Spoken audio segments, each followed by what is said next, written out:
Antes de dejarlo, pensé que lo sabía todo. Estaba completamente equivocada.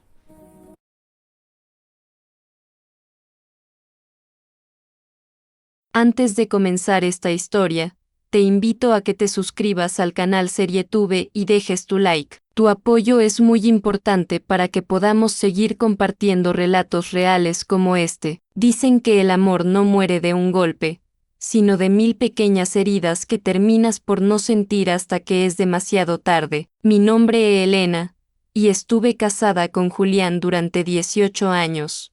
18 años de construir una vida, de elegir cortinas, de decidir qué café nos gustaba más y de compartir silencios que, en aquel entonces, me parecían de paz. Julián es un hombre metódico, un arquitecto exitoso, alguien que siempre tuvo el control de cada plano, de cada estructura. Yo, por mi parte, me dediqué a ser el cimiento invisible de su éxito, la persona que se encargaba de que el mundo real no lo distrajera de sus grandes obras. Pero hace 3 años, el aire en nuestra casa empezó a volverse pesado, difícil de respirar. Todo comenzó con un detalle insignificante. Julián empezó a llegar tarde. Al principio eran reuniones de obra, luego cenas con clientes, y finalmente, silencios prolongados cuando le preguntaba cómo había estado su día. Yo no soy una mujer celosa, o al menos no lo era. Siempre creí que nuestra confianza era un bloque de hormigón armado, pero un viernes, mientras lavaba su ropa, el olor lo cambió todo. No era un perfume barato ni escandaloso, era un aroma sutil, floral, algo que se quedaba pegado en las fibras de sus camisas de seda. No era mi perfume, no era el jabón que usábamos, era el olor de otra vida. Sentí una humillación sorda, de esas que se te instalan en el estómago y te quitan el hambre. Me miré al espejo del baño y me sexta pequeña. Me vi como la esposa que se queda en casa, la que espera con la cena tibia mientras él, afuera, disfruta de la frescura de lo prohibido. Esa noche, cuando llegó, lo observé en silencio. Él evitó mi mirada, se quitó el saco con prisa y se encerró en el baño. Escuché el agua de la ducha correr y sentí que estaba intentando lavar no solo el perfume, sino la culpa. Has estado llegando muy tarde últimamente, Julián, le dije cuando finalmente salió, envuelto en el vapor del baño. Él ni siquiera me miró. Se ajustó el reloj con esa calma desesperante que siempre tuvo. El proyecto de la zona norte es complicado, Elena. No todo es tan sencillo como sentarse a leer en el jardín, respondió. Sus palabras fueron como una bofetada. No era el hecho de que me estuviera mintiendo, porque en mi corazón yo ya sabía que mentía, sino el desprecio, esa forma de minimizar mi vida, de tratarme como si fuera una carga decorativa en su existencia de hombre importante. Esa fue la primera vez que la palabra traición dejó de ser un concepto de película para convertirse en mi realidad cotidiana. Empecé a notar más cosas. El teléfono bloqueado con una contraseña nueva, las llamadas que atendía en el balcón hablando en voz baja, y esa sonrisa ausente que aparecía en su rostro cuando creía que yo no lo miraba. La injusticia emocional de sentirme invisible en mi propio hogar me estaba consumiendo. Yo había renunciado a mi carrera como diseñadora para que él pudiera viajar, para que él pudiera crecer.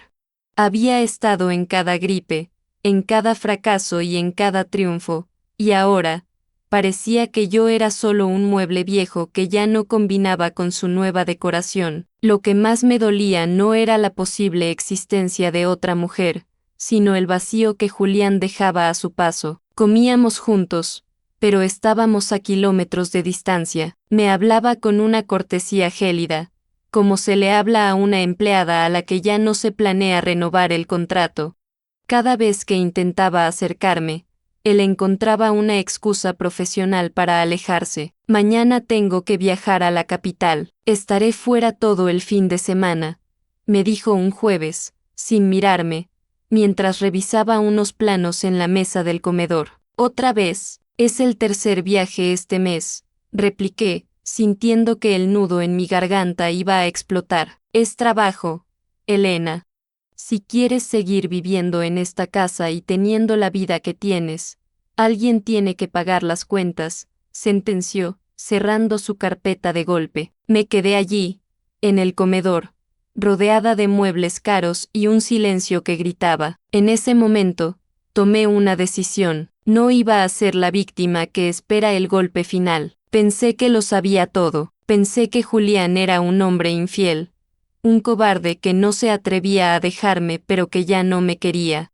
Pensé que su crueldad era el resultado de su deseo por otra persona. Decidí que lo dejaría, pero antes, necesitaba pruebas. Necesitaba enfrentar mi propia humillación para poder liberarme de ella. Lo que no sabía, lo que ni en mis peores pesadillas imaginé, es que mi verdad era solo una sombra de la realidad. Estaba completamente equivocada sobre lo que estaba ocurriendo detrás de sus ojos cansados.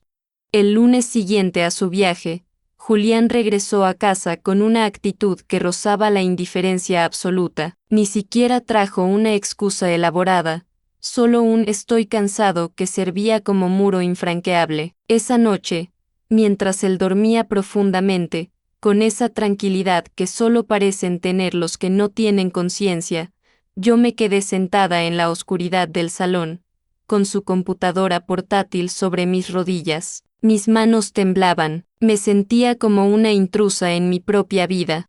Durante años, jamás sentí la necesidad de invadir su privacidad, pero la humillación de ser tratada como un mueble viejo me había dado una valentía amarga. Introduje su contraseña, la misma de siempre, nuestra fecha de aniversario. Sentí un escalofrío al darme cuenta de que usaba un recuerdo de nosotros para proteger sus secretos. Lo que encontré no fueron fotos explícitas, sino algo más frío y calculado, estados de cuenta bancarios que yo nunca recibía en casa. Julián había estado desviando grandes sumas de dinero a una cuenta secundaria durante meses. Había cargos en joyerías, en restaurantes de lujo donde nunca me llevó, y una reserva recurrente en un pequeño apartamento en las afueras de la ciudad. Sentí que el suelo desaparecía bajo mis pies. La injusticia emocional me golpeó con la fuerza de un naufragio. Mientras yo ahorraba en los gastos del hogar, mientras yo cuidaba cada centavo pensando en nuestra futura jubilación, él estaba financiando una existencia paralela. Cada cargo en esa cuenta era una bofetada a mis 18 años de entrega. Al día siguiente, decidí que no podía quedarme quieta. Esperé a que saliera hacia su estudio y, con el corazón martilleando en mis oídos, conduje hasta la dirección del apartamento que aparecía en los recibos. Era un edificio moderno, de esos que Julián despreciaba por ser demasiado comerciales, pero que resultaba perfecto para ocultarse. Me estacioné a unos metros y esperé. Las horas pasaron con una lentitud cruel. Me sentía ridícula, como una detective de una mala novela, consumida por una rabia que me hacía sudar a pesar del aire acondicionado. Entonces, lo vi. Su auto se detuvo frente a la entrada. Julián bajó, pero no tenía el semblante cansado que siempre mostraba en casa. Se veía joven, ágil, casi radiante. Llevaba en la mano un ramo de lirios blancos, mis flores favoritas, las mismas que él no me regalaba desde hacía una década. Lo sexta marcar un código en el intercomunicador y entrar con la familiaridad de quien llega a su verdadero hogar. Me quedé allí, aferrada al volante, llorando en silencio. La humillación era total. No solo me estaba engañando, estaba usando mis flores, mi tiempo y nuestro dinero para construir un refugio contra mí. Pensé en enfrentarlo en ese momento, en subir y gritarle todas las verdades que tenía atragantadas, pero algo me detuvo. Quería verlo todo. Quería que el dolor fuera tan grande que no me quedara ni una duda para poder dejarlo sin mirar atrás. Esa noche, cuando regresó a casa, Julián tuvo el descaro de quejarse porque la cena no estaba lista. Elena, por Dios, ¿qué has estado haciendo todo el día?, preguntó, dejando su maletín en la entrada con desdén. A veces parece que el mundo se detiene cuando yo no estoy. Lo miré fijamente, busqué en sus ojos algún rastro de arrepentimiento, una pizca de la ternura que una vez nos unió, pero solo encontré esa superioridad intelectual con la que me había estado castigando. Estaba pensando en nosotros, Julián, le dije con una voz que no reconocí como mía, en lo que hemos construido. Él soltó una risita seca, una de esas que te hacen sentir pequeña, insignificante. Construido. Siempre tan dramática, Elena. Lo que tenemos es una rutina que funciona. No busques problemas donde no los hay. Mañana tengo una cena importante con el socio principal de la firma. No me esperes. Se dio la vuelta y se fue a su despacho, dándome la espalda como si yo fuera una interrupción en su agenda. Esa fue la gota que derramó el vaso. En mi mente, ya estaba haciendo las maletas, ya estaba planeando cómo dividir nuestra vida, cómo decirle a mis padres que su yerno perfecto era un fraude. Pensé que lo sabía todo. Estaba convencida de que Julián tenía una amante joven, quizás alguna secretaria o una modelo de los catálogos de arquitectura, alguien por quien había decidido tirar nuestra historia a la basura. Pensé que su crueldad conmigo era el mecanismo de defensa de un hombre que ya no me amaba. Estaba tan segura de mi teoría que empecé a sentir lástima por él, por su necesidad de clichés para sentirse vivo. Pero la realidad es un animal mucho más complejo y oscuro. Lo que estaba por descubrir en esa cena importante cambiaría mi percepción del mundo para siempre. Estaba completamente equivocada. Esa noche no pude dormir. Pasé las horas contando las respiraciones de Julián, sintiendo cada una de ellas como una intrusión en mi espacio. Me preguntaba cómo un hombre podía compartir la cama con una mujer a la que despreciaba tanto, mientras su mente habitaba en aquel apartamento de las afueras. La injusticia emocional se sentía como un peso físico sobre mi pecho. Era la humillación de saberse reemplazada y, al mismo tiempo, tener que mantener la fachada de normalidad para no desatar una tormenta antes de tiempo. Al día siguiente, cuando Julián se fue al trabajo, empecé a empacar mis cosas. Lo hice con una calma gélida, seleccionando solo lo que era mío, lo que recordaba haber comprado con mi propio esfuerzo antes de que él me convenciera de que mi única carrera debía ser su bienestar. Pero mientras doblaba mi ropa, una idea me perseguía: la cena importante. Si Julián me había mentido sobre todo lo demás, esa cena era, sin duda, la clave de su nueva vida. Decidí que esa sería mi última noche en esa casa, pero no me iría sin antes verle la cara a la mujer que había desmantelado mi matrimonio. Quería ver qué tenía ella que yo no tuviera, qué versión de Julián estaba comprando con su juventud o su novedad. A las 8 de la tarde, lo seguí. Julián no fue a un restaurante de lujo como había dicho, condujo directamente a aquel edificio moderno. Lo sexta entrar, y esta vez, no me quedé en el auto. Esperé unos minutos y entré al vestíbulo. El conserje estaba distraído, así que logré escabullirme hacia los ascensores. Mi corazón latía tan fuerte que temía que alguien pudiera escucharlo en el pasillo. Llegué al piso 4. El pasillo estaba alfombrado y era silencioso, un silencio que parecía burlarse de mi desesperación. Me acerqué a la puerta del 4 Vitesse. Apoyé el oído contra la madera, conteniendo la respiración. Al principio no escuché nada, pero luego, el sonido de unas risas llegó hasta mí. Era la risa de Julián, una risa que no había escuchado en años, ligera, genuina, llena de una alegría que me resultaba dolorosamente extraña. No te preocupes por ella, escuché decir a Julián, su voz clara a través de la puerta. Elena no sospecha nada, está demasiado absorta en su pequeño mundo de rutinas y libros. Es inofensiva. Sentí que la sangre se me congelaba. Inofensiva, esa era la palabra que usaba para describirme después de casi 2 décadas de vida compartida. Para él, yo no era una compañera, era un estorbo predecible, alguien a quien ni siquiera valía la pena considerar como una amenaza. La humillación se transformó en una furia sorda que me hizo temblar. Escuché otra voz, una voz más suave, pero no logré distinguir las palabras. Solo escuché el tintineo de copas brindando. Fue entonces cuando comprendí que la traición era absoluta. Julián no solo me estaba engañando, se estaba burlando de mi inteligencia, de mi lealtad y de cada sacrificio que hice por él. Regresé a casa antes que él, con el alma rota pero la mente lúcida. Cuando Julián entró por la puerta a medianoche, traía consigo el olor al vino caro y aquel perfume floral que tanto odiaba. Se veía radiante, con esa energía triunfal de quien cree que ha ganado una batalla sin que el enemigo se entere. ¿Aún despierta, Elena?, preguntó con una falsa amabilidad que me revolvió el estómago. Te he dicho que no me esperes. La cena se alargó más de lo previsto. Los socios son muy exigentes. Lo miré fijamente, tratando de no quebrarme. ¿Te divirtiste, Julián? ¿Fue una buena inversión? Él me miró con fastidio, como si mis preguntas fueran moscas molestas. Fue trabajo, Elena, algo que difícilmente entenderías. Ahora, si me disculpas, estoy agotado. Mañana tengo que cerrar el contrato final.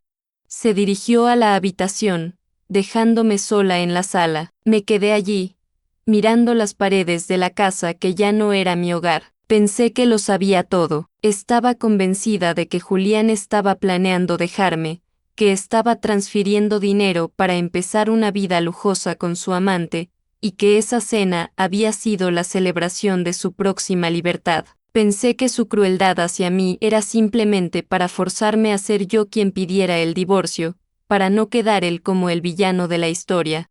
Estaba tan segura de que todo se reducía a una infidelidad vulgar y a una ambición económica, que ya había redactado mentalmente mi demanda de divorcio. Pensé que la traición era contra nuestro matrimonio. Estaba completamente equivocada. La traición era algo mucho más profundo, algo que no tenía que ver con el amor, sino con mi propia identidad. Lo que Julián estaba construyendo en ese apartamento no era un nido de amor, era mi tumba social. La mañana de mi partida definitiva, el sol entró por la ventana con una insolencia que me obligó a despertar. Julián ya se había ido, dejando sobre la mesa una nota breve: regreso tarde, no me esperes para cenar. El contrato se firma hoy. Miré aquel papel y sentí una náusea profunda. Durante años, esas notas habían sido mi único contacto con su mundo, migajas de información que yo recogía con gratitud. Qué estúpida había sido. Antes de cerrar la puerta trasera, recordé que Julián había olvidado su teléfono personal, el que usaba para el trabajo. Estaba sobre la encimera, vibrando con mensajes incesantes. La curiosidad, que antes era miedo, ahora era una necesidad de justicia. El código de desbloqueo, de nuevo, era nuestra fecha de boda. Entré en la aplicación de mensajes y busqué el nombre del socio con el que se vería esa noche. Lo que leí me dejó sin aire. Todo listo, Julián. Los planos han sido aceptados como tuyos. El informe médico sobre la inestabilidad de Elena está adjunto a la demanda de divorcio. No recibirá ni un centavo. Has hecho un trabajo impecable borrándola del mapa. Sentí que el mundo se detenía. No era una amante, no era otra mujer lo que Julián escondía en aquel apartamento. Lo que Julián estaba haciendo era robarme mi vida entera. Conduje hacia el edificio del 4 Vites una última vez, con una copia de las llaves que había mandado a hacer en secreto. Entré al apartamento esperando encontrar rastros de una pasión prohibida, pero lo que vi fue mucho más macabro. Las paredes no estaban decoradas con fotos de una amante, estaban cubiertas con mis planos, mis diseños de hace 15 años, los mismos que él me convenció de archivar porque no eran lo suficientemente comerciales. Estaban allí, modificados ligeramente, con su firma en el rincón inferior. Había carpetas llenas de mis bocetos actuales, los que yo hacía en mis horas de soledad creyendo que eran solo un pasatiempo. Julián los había estado escaneando, refinando y vendiendo como propios. En el escritorio, encontré lo que terminó de romperme, una serie de informes firmados por un psiquiatra amigo suyo. En ellos, se describía a una mujer, yo sumida en una depresión profunda, incapaz de tomar decisiones financieras, con tendencias paranoicas y una desconexión total de la realidad. Julián no solo me estaba engañando con mi propio talento, estaba construyendo las pruebas legales para declararme incapaz y quedarse con todo nuestro patrimonio, alegando que yo era un peligro para mí misma. Pensé que lo sabía todo, pensé que el perfume era de una mujer joven, pero era el aroma de la secretaria del psiquiatra con la que él conspiraba. Pensé que las flores eran para una amante, pero eran para el socio que le ayudaría a patentar mis ideas. Pensé que él no me amaba, y en eso tenía razón, pero estaba completamente equivocada sobre el motivo de su crueldad. Julián no quería dejarme por otra, quería consumirme, absorber mi ingenio y luego desechar mi cuerpo vacío en una institución mental para no tener que compartir el éxito que me pertenecía. Me quedé allí, rodeada de mis propios sueños robados, y por primera vez en 18 años, no sentí tristeza, sentí una claridad incendiaria. Julián pensaba que yo era inofensiva, que mi mundo de rutinas me había atrofiado el cerebro, pero se le olvidó un detalle: yo soy la arquitecta de esta vida, yo conozco los cimientos, y sé exactamente qué columna quitar para que todo su imperio de mentiras se le venga encima. Cerré la puerta del apartamento con suavidad. En mi bolso llevaba los originales de mis planos y las grabaciones de sus conversaciones que había logrado rescatar de su computadora.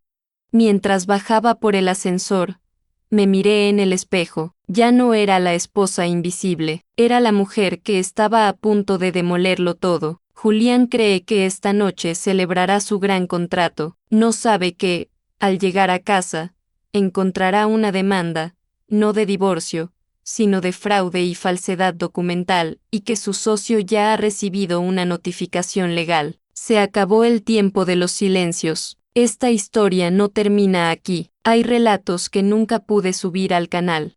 El enlace está en la descripción.